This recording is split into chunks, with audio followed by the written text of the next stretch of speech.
Dans cette cinquième séquence consacrée à l'étude de Kurotori que nous revisitons, nous allons préciser la méthode de construction de la matrice d'expérience, c'est-à-dire la nature des mélanges à réaliser dans cette étude.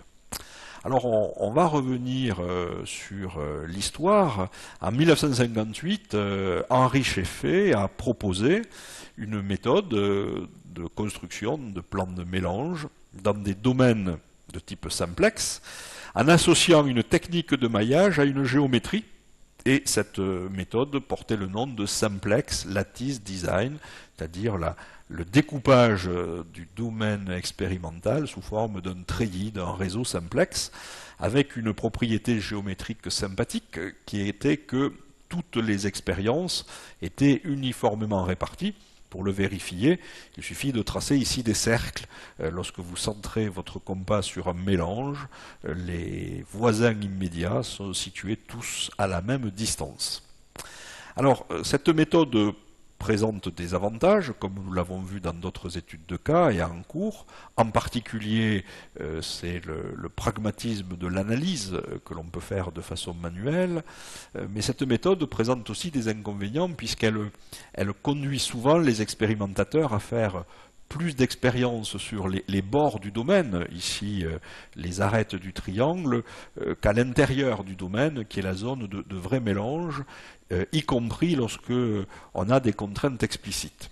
Alors en 1963, c'est-à-dire juste quelques années plus tard, le même Henri Scheffé a proposé une autre méthode qui s'appelle Simplex Centroid, qui va consister à faire, comme nous l'avons dit précédemment, le centre de tous les sous-espaces que l'on peut définir dans un simplex de hauteur unitaire, et ensuite on adaptera ce maillage à un simplex de hauteur réduite. Et vous voyez apparaître à l'écran ici quelques points supplémentaires qu'on va appeler des points axiaux. Pourquoi? Parce que ces points axiaux sont nécessaires pour contrebalancer le problème de répartition uniforme que l'on ne retrouvera pas dans ce type de maillage. Alors, comment fait-on pour faire un simplex centroïde? Si vous voulez que ça tienne en une phrase, il suffit de faire tous les mélanges alicotes dans un simplex de hauteur unitaire. Et un mélange alicote, c'est quoi? C'est un mélange dans lequel les constituants présents dans le mélange sont présents en égale proportion. Donc si vous avez un constituant, il est présent tout seul, 100%. Par voie de conséquence, les autres constituants sont absents, 0. Et c'est ce qui va permettre de définir les sommets du domaine expérimental. Lorsque vous avez deux constituants, vous ignorez tous les autres. Et si ces constituants sont présents en égale proportion, dans un simplex de hauteur unitaire, puisqu'il y a deux constituants, bien chacun est présent à hauteur de 50%. Les proportions seront donc 1,5, 1,5 et des zéros. Et par permutation circulaire, on construit tous ces mélanges.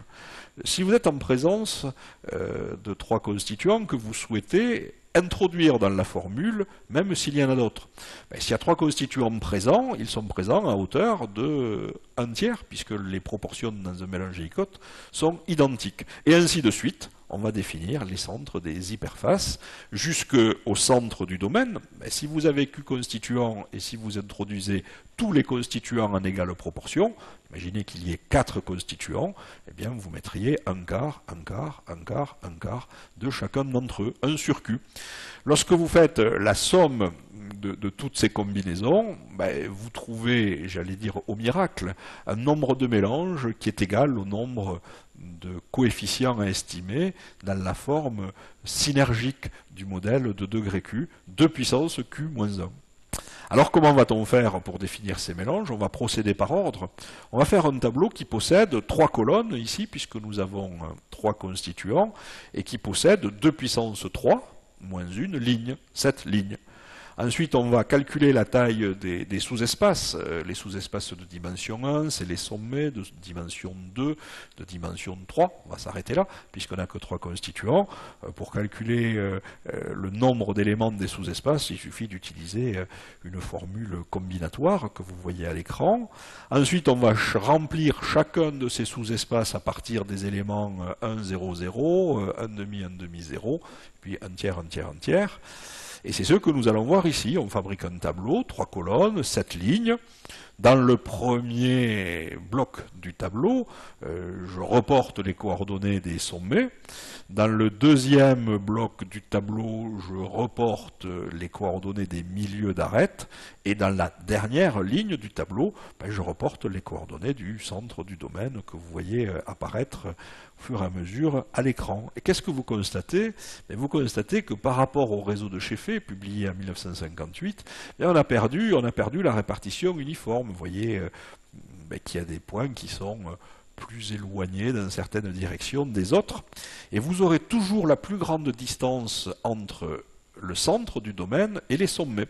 Que vous soyez dans un triangle équilatéral, que vous soyez dans un tétraèdre régulier, ou que vous soyez dans un hypersimplexe.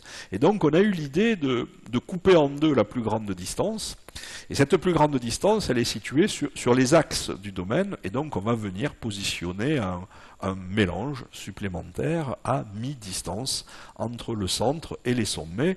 C'est ce que l'on va appeler, pour contrebalancer ce problème, les points axiaux. Alors, vous voyez ici la formule générique, par permutation, Q plus 1 sur 2Q, 1 sur 2Q, 1 sur 2Q.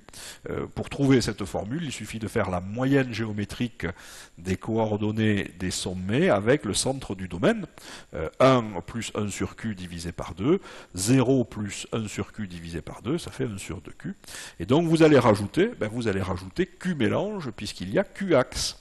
Et donc généralement, lorsqu'on applique cette stratégie, on complète toujours, et je vous invite à le faire, en particulier pour 3, pour 4 et pour 5 constituants, même si ça fait cher, il vous faut rajouter des points axiaux, et ce d'autant plus que le nombre de constituants augmente. Pourquoi? Parce que la distance entre le centre et les sommets devient d'autant plus grande que le nombre de constituants augmente. Et en présence de 5 constituants, je vous suggérerais non pas de couper en deux cette distance, mais de la couper en 3 pour obtenir un maillage un petit peu plus dense dans la partie centrale. Alors, continuons notre logigramme ou notre méthode, on va rajouter les points axiaux, puis une fois qu'on aura rajouté les points axiaux, on aura le nombre et la nature des expériences à faire. Il ne restera plus qu'à soumettre cette matrice d'expériences aux expérimentateurs, et ensuite, croiser les doigts pour qu'on puisse construire un modèle décrivant et prédisant parfaitement la variation de la réponse. Alors, rajoutons les points axiaux au maillage précédent. Voilà les 3 points axiaux qui sont représentés sur les axes, des points verts un peu foncés. Donc on a l'impression qu'on a finalement un maillage de bonne qualité. On a vu en cours qu'il permettait une approche séquentielle en isolant régulièrement des sous-domaines. On ne l'exploitera pas dans cette publication. Et donc voilà les mélanges que vous feriez dans un simplex de hauteur unitaire, en choisissant la modélisation de type synergique du modèle de degré Q, en choisissant pour estimer les paramètres du modèle synergique de degré Q un simplex centroïde proposé par Scheffé, et en rajoutant 3 points axiaux qui ont été proposés par Kurotori, on va le rappeler. Alors, le simplex de hauteur unitaire, c'est bien beau, mais il va falloir l'adapter aux contraintes des expérimentateurs, en rappelant au préalable le côté pragmatique. C'est que si vous vous contentez des 7 expériences que vous voyez à l'écran, comme il y a uniquement 7 coefficients à estimer, probablement, le nombre d'inconnus étant égal au nombre d'expériences faites, on doit pouvoir trouver la valeur numérique des coefficients sans moyen de calcul trop perfectionné, et c'est ce qu'on pouvait faire en 1963 et que nous présenterons dans la partie analyse mathématique. Et vous allez me dire, alors les points axiaux, qu'est-ce qu'on en fait? Eh bien, les points axiaux, ils servaient de validation.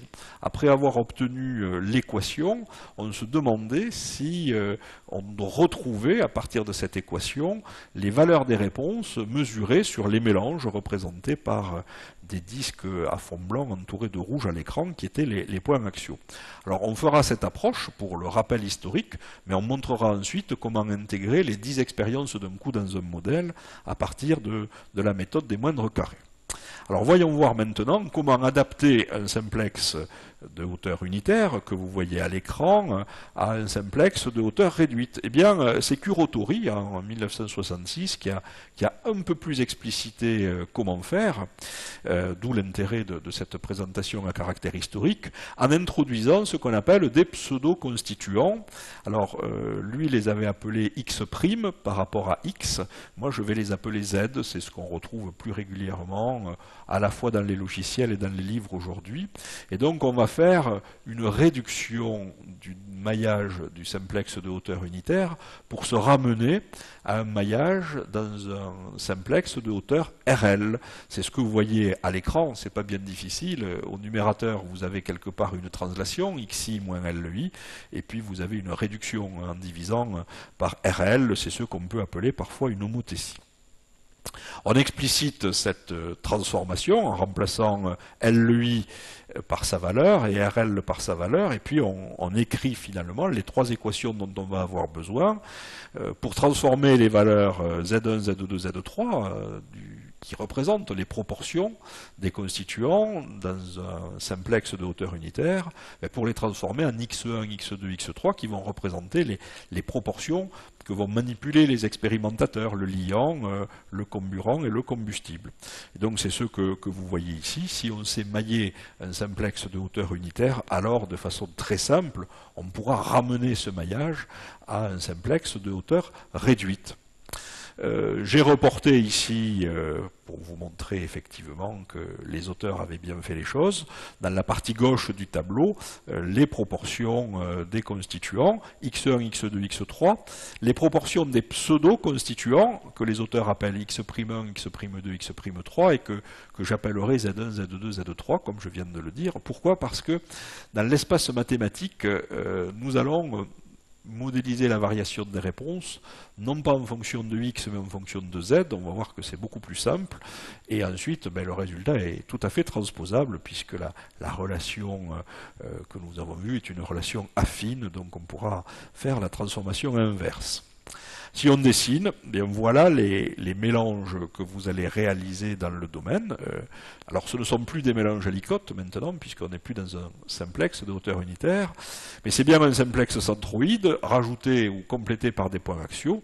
Vous allez faire les sommets de ce petit triangle, les milieux des arêtes de ce petit triangle, et puis 4 mélanges internes, le centre, et 3 points axiaux.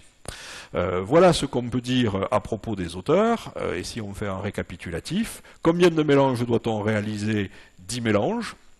Quel mélange doit-on réaliser? Eh bien, les voilà dessinés. Donc construire un plan d'expérience, c'est d'une part définir le nombre et la nature des essais qu'il convient de faire pour atteindre un objectif. L'objectif était ici de chercher à optimiser.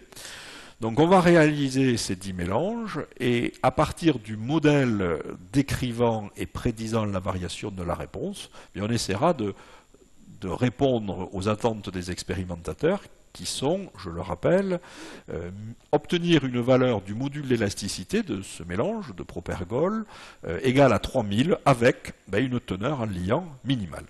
Donc merci de votre attention. Nous avons fini la première partie de cette étude, qui est la construction de la matrice d'expérience.